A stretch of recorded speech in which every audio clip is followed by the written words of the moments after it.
outdoorsman who loves the fields and streams that filter through this land of ours and fill a sportsman's dreams. Enjoy what nature holds for us, her bounty never ends. Getting back to basics with the practical sportsman. It's always an adventure, no matter where we go. From a favorite hunting spot to the hottest fishing hole.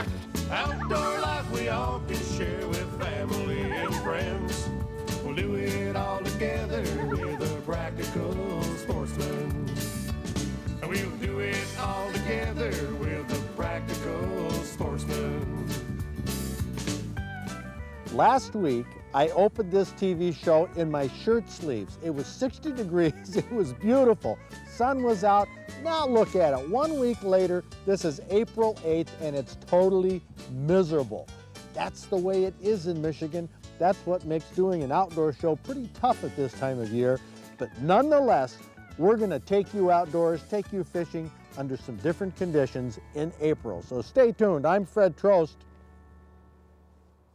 I guess I'm the practical sportsman. A few weeks ago, the Great Lakes shorelines all around Michigan looked pretty much like this. Snowdrifts and ice floes piled up against the beaches, dusted on the top with a little drifting sand. Well, it's still that way up north, but in southern Michigan, the snow and ice are gone. Anglers are flocking to the piers to get in on the spring salmon and trout runs. Now, these fish are feeding in the warmer river waters that flow into the Great Lakes. The nice thing about pier fishing is that it takes a minimum of equipment, which means a minimal cost. And you can learn most of what you'll need to know by the other anglers on the pier. You can tie your own spawn bags or buy them pre-tied from a bait shop. The classic rig is running a pyramid sinker off a dropper, and this dropper is on a swivel. Your main line runs through the eye of the swivel, so when a fish tugs at the bait, you can let it run a little ways with the line and cast her out right in the middle. Put that in the middle of the river, set your rod in a holder, and wait for the rod tip to twitch. If your timing is right and you successfully set the hook, you could have any one of several species of fish on the other end, and the sizes usually range from, I'll say 2 or 3 pounds up to maybe 30 or more. Between bites, there's time for coffee, chatting with the other folks, or just clearing the cobwebs from your brain. You know, cobwebs that form when you work 5 days a week? Yeah, he's hitting it again. Oh, gone. Broke the line. Did it? That's that new fusion line, too, by golly. Can you believe that? It's a 12-pound test. Well, the line might be 12-pound test, but oftentimes the leader is usually a lot lighter than that. Now, I told you that it was possible to catch big fish from the pier, 30-pounders. Brian Ward from New Baltimore and his buddy Tim caught a 31-pounder. So tell me about your adventure. Well, it started out brook trout fishing weekend. Got kind of cold weather. We only got one brookie. We always take our stuff for the pier, so we'd gone out to Manistee, fish off the pier, and I'd caught one. And this one hit, and we had a video camera with us. And Tim here had never caught a brown trout, so I hollered at him, and he had his waders or his bibs down around his knees, and he come running down there, and I grabbed the camera and handed him the rod, not knowing how big it was. And so we got this whole thing on video. Yeah, every now and then the anglers who come to our Big John Fishing Awards banquet have videotape to back up their stories. On opening day of trout season last year, Brian and Tim shot some home video at daylight on the pier at Manistee. We are this morning in beautiful Lake Michigan. Fishing for the elusive brown trout. We're at opening day of trout season weekend. Smelts aren't running yet, but we're going to give her a try. Just getting started about 6:30 this morning. So you'll be seeing some big old brown trout here. Most of the fish caught from the piers are good eating size, 3 to 5 pounders. At the end of April, the brown trout are in close, feeding on the smelt that are making their spawning runs into the rivers. About a 5-pounder. Fish of the day. Nice brown. All of a sudden, the big one hits. Check him out. Hey, see what happens when you try to put your pants on? Check him out. Keep that rod up. Rod's up, rod's up. Fish is taking lines. Don't let him take too much.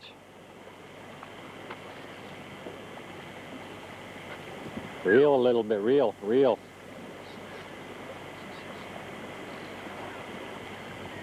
Boy, this is more fun than playing King Salmon on Nintendo, I'll tell you that.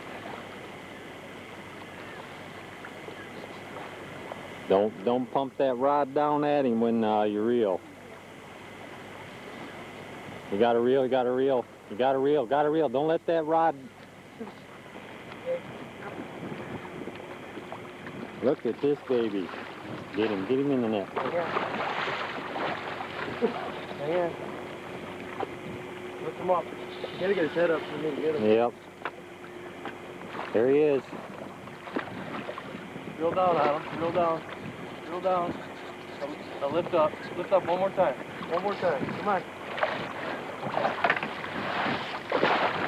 Come on, not get chasing me.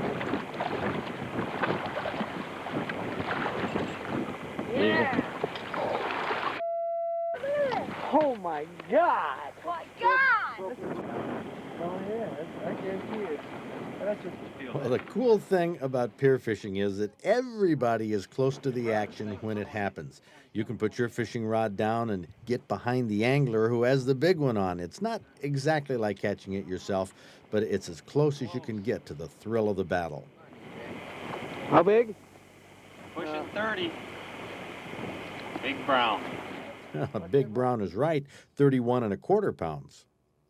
So he actually caught it. Well, he got about half the fight, and I got half the fight, and Oh, okay. somebody else even netted it for us. So, Oh, but that was a lot of fun off the pier. oh yeah, we do a lot of browns. I wound up with 3 that day, 3 browns, of course not this size, but 5-pounders. 5-pounders in this. So what are you going to do this year at the end of April? You going brook trout fishing? Or you Depends on going the off weather. pier? They're always there in April, always there. Well, Brian Ward is right. The big fish are always there, but catching them is not such a sure thing. Fishing success blows hot and cold, just like the weather in April. But the advantage of pier fishing is that if it gets windy or turns cold or the fishing slows down, you can leave. Or if the day is nice and you've heard the fishing is hot, you can show up as fast as you can drive there. To my knowledge, nobody has ever gotten seasick on a pier, even on a rough day, and your chances of catching a big brown trout is far better than winning the Saturday night lotto. Pier fishing, a great way to spend a blustery spring day in Michigan's great outdoors.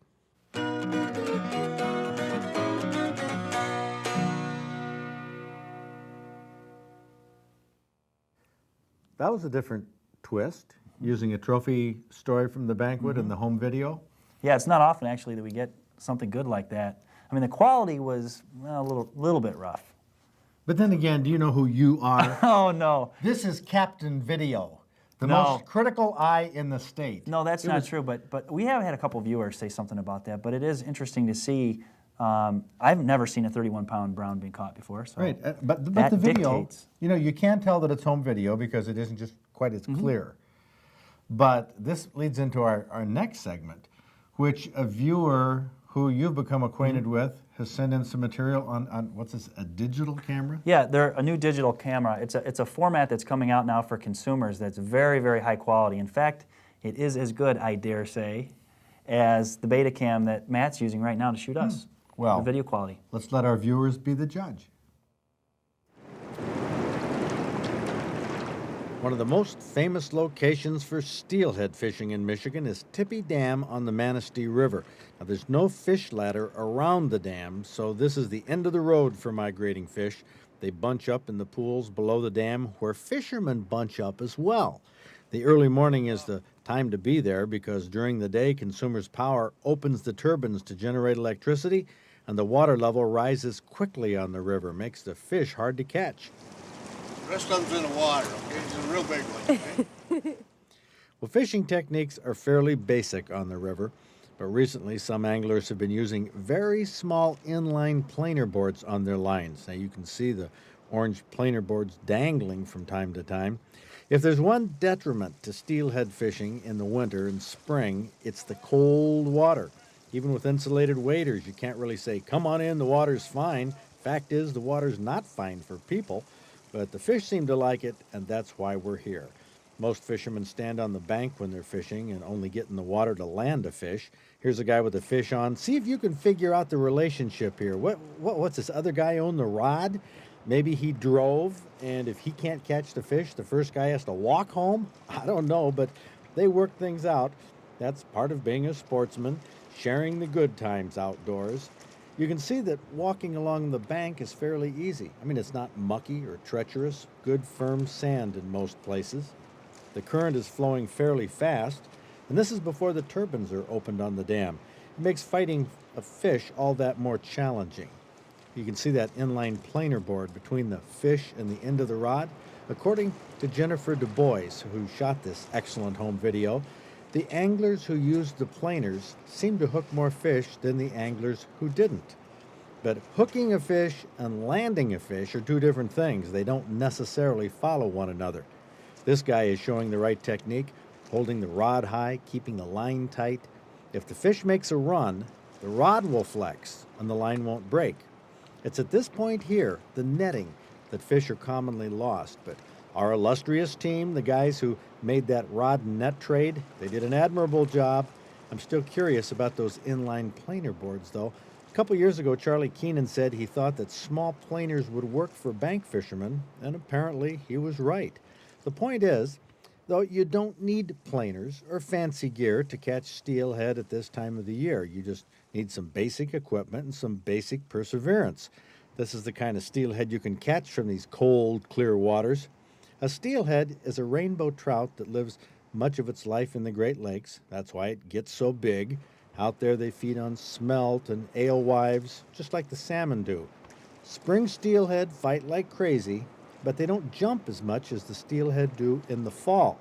But then again, neither do the anglers. They're wearing too many clothes. Who is that masked man anyway? Why, he's a spring steelhead angler, of course. Now that's as high a quality of home video that I've ever seen. That looked as good as the stuff that It does come with a little bit of a price tag. Those units are about $3,500. Ooh. So they're a little bit a kidding me. step above. No, they're a little more expensive. But I think it's worth it. I mean, I'd love to see everybody get one of those so they Yeah. can send us tapes. But So that's a digital video camera. that's right. Yeah, they'll be coming down in price too as soon as more manufacturers get on board. Whoa. And let's give ample credit here. Jennifer Dubois. Thank you very much, Jennifer. And sorry it was so long before I got that on the air. I appreciate you sending that in because it was excellent video. She's from West Olive, and she's going to have some more material for us. She's going to have, matter of fact, she's going to Alaska in May. So please shoot all you can, Jennifer, please. That's going to be great. Yep. Now, let's drop back to another trophy banquet. It is turkey season is upon us here. You going to play us a little tune? Yeah, in a minute, but this, Okay. this is a wacky story. Oh, Poor Gary Anderson. Poor Gary. Down in Allegan County. Shot the crap right out of this bird. And all he has left is the feet. What a beard, sir. Yeah, you forgot the beard and the feet. That's what you found? Well, no, I got the tail too. Now that's an interesting mount. That beard is how long? 10 3/4. 10 3/4 inch beard. This baby, but look at the spurs on this. Jeez, oh Pete, any idea how old the bird was? No idea. What was the scoop? You were down the 21st of May, the late season. Experimental season. I thought it would be way too late because all the birds had done gobbling by then, but he was right behind the house. Your house? Yeah. Opening day. Opening day of the last season. Right. Everybody else had their crack at him. No kidding. Yeah, he gobbled about 3 times. Is there any state land around you, or is it all? Oh yeah, about a mile away is state land. Allegan Forest. Were you planning on hunting right behind your house? For the most part. How come? Well, you see them there all year long. During deer season, they're all over back there. Huh? Because of the corn you put out? No, sir. They just naturally come through your woods there, huh? Well, yeah. There's some corn out there too that grows, farmers grow. In the farm fields? Right. Okay. Well, that's a good place to hunt them, though. Oh, sure. So this is a huge bird. What did it weigh? 24 pounds. How'd it taste? We haven't ate it yet. We're having it for Easter. Oh, that's pretty neat. And anything particular went along with the story? I mean, did you have to call it, or? I called a little bit. It gobbled about 3 times and quit, and I thought it was all over. I moved about 40 feet, and I saw him across the creek, just standing there strutting his stuff. I shot him 1 shot and hit him with 3 BBs. Wow, that's something else. Well, you have quite a story there. You do have the tail on another board or something? Yeah, I haven't had a chance to get it put on yet. Okay, well, that's great. Well, that's quite... You have to be a turkey hunter to appreciate this. Well, it's practical. I mean, you know, you take this to work or something and show the ladies in the office. How do you like this? How do you like these spurs? Huh? And nice beard, huh? Yeah, you got to be a turkey hunter. Yeah. But we know what Gary did, and he got a trophy turkey, and we love it, don't we? I do. Congratulations, Gary. Thanks, Fred.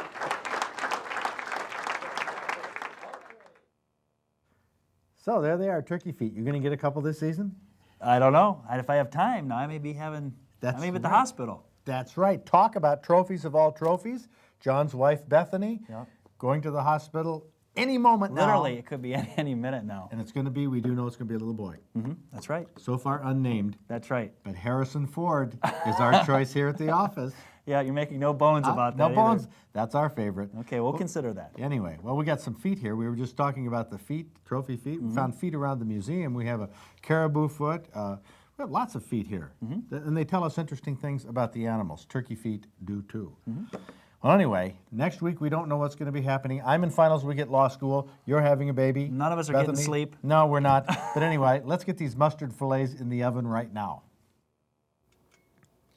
If you've braved the elements and brought home some walleye or some steelhead, Joanne Rodman from Westland suggests that you try her recipe, which she calls mustard fillets. You start by melting some margarine in a frying pan, blend in a tablespoon of flour with a half teaspoon of salt, half teaspoon of pepper. Cook that till it's smooth and bubbly, then take it off the heat, stir in a cup of milk. Now you heat that till it's boiling, stirring it constantly. Boil that for about a minute, then stir in 3 tablespoons of yellow mustard and a tablespoon of horseradish sauce. Put the walleye fillets in a baking dish that you've sprayed with a nonstick spray and pour that mustard sauce over the fillets. Bake for 30 or 40 minutes at about 350. Might sound weird, but it tastes great. Now down here in the Ohio waters, Port Clinton, there's some good fishing at this time of year. Matt Radzilowski took the camera there last year at this time and got a great story. A sunrise on a beach always looks warm, but on March 31st, when there's snow on the beach, the sunrise only looks warm. Matt Radzilowski spent 2 days with the camera on Lake Erie, Port Clinton, Ohio, for that early season walleye frenzy. But like any fishing frenzy, the frenzy part doesn't happen 24 hours a day. Sometimes it doesn't even happen in a 24-hour day, especially with the weather changes that we have in the early spring. With the Bessie Davis nuclear power plant in the background, Larry Coyle explains how he finds the fishing spots. Well, I'm using a map here that shows different reefs, and in, like you say, we're in wide open water out here. Nothing, you can't triangulate from shore, you're too far out. We're like 4.5, 5 miles out here. So what you have to do is you have to have a map that shows the structure you're looking for. And in this time of year, we're looking for reefs, and that's where walleyes spawn. And they come up on these reefs to get ready to spawn, at least at this time. And I've got a map here that shows where these reefs are. And the reefs are shown on the map with coordinates at latitude and longitude. And from there, I can use my global positioning system, and this is a small handheld unit that shows or that you can program into it where those reefs are by latitude and longitude. And then once you've done that, then you can ask it to take you to one of them, whichever one you want to try, and punch it into it, and it'll show where that reef is, where you are, and it'll direct you to that with a straight line, and you stay along that line and you'll get there. But getting there on an early April day can be a rough ride. Larry Coyle from Jackson and his brother-in-law Bill Smith from Pier have done well in the past, so they had high hopes for today. Their choice of jigs, it was a spin propeller like a Whistler jig. They tip it with a minnow and jig it just off the bottom. Now, Bill Smith assembles and sells lures. In the business, he's known as Walleye Willie. He's a frequent visitor at the Practical Sportsman Museum and at our outdoor fair in July. Fishing in April and July, though, are two totally different propositions. The rods and reels and tackle might be the same, but the clothing is far different.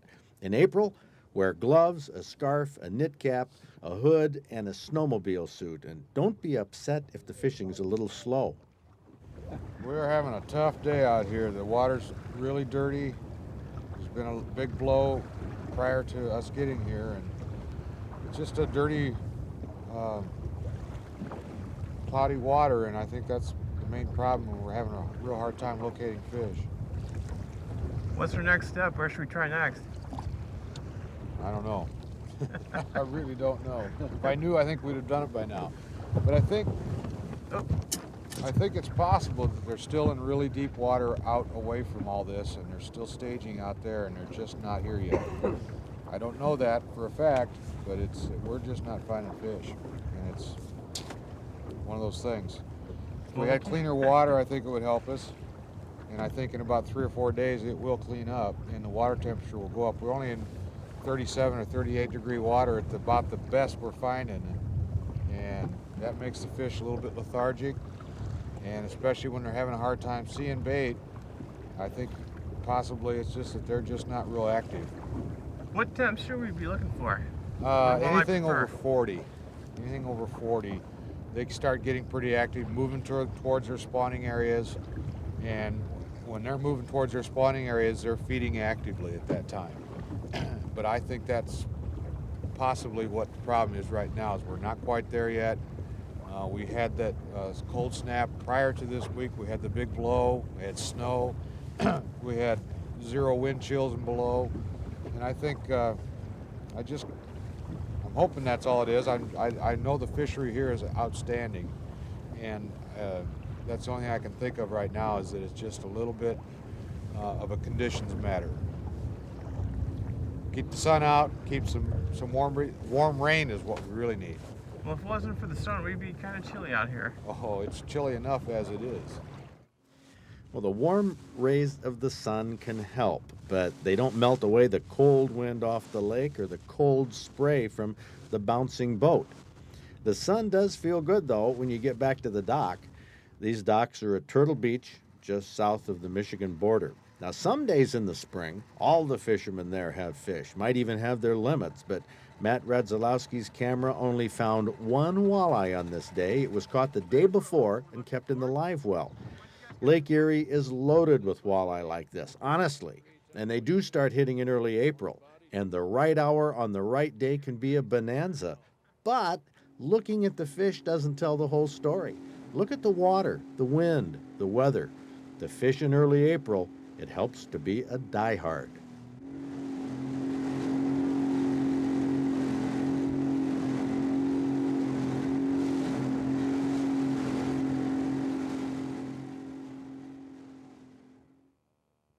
Hey, the weather changes, and right now it's changed one more time. The sun will be out soon. Take a look at our snow map.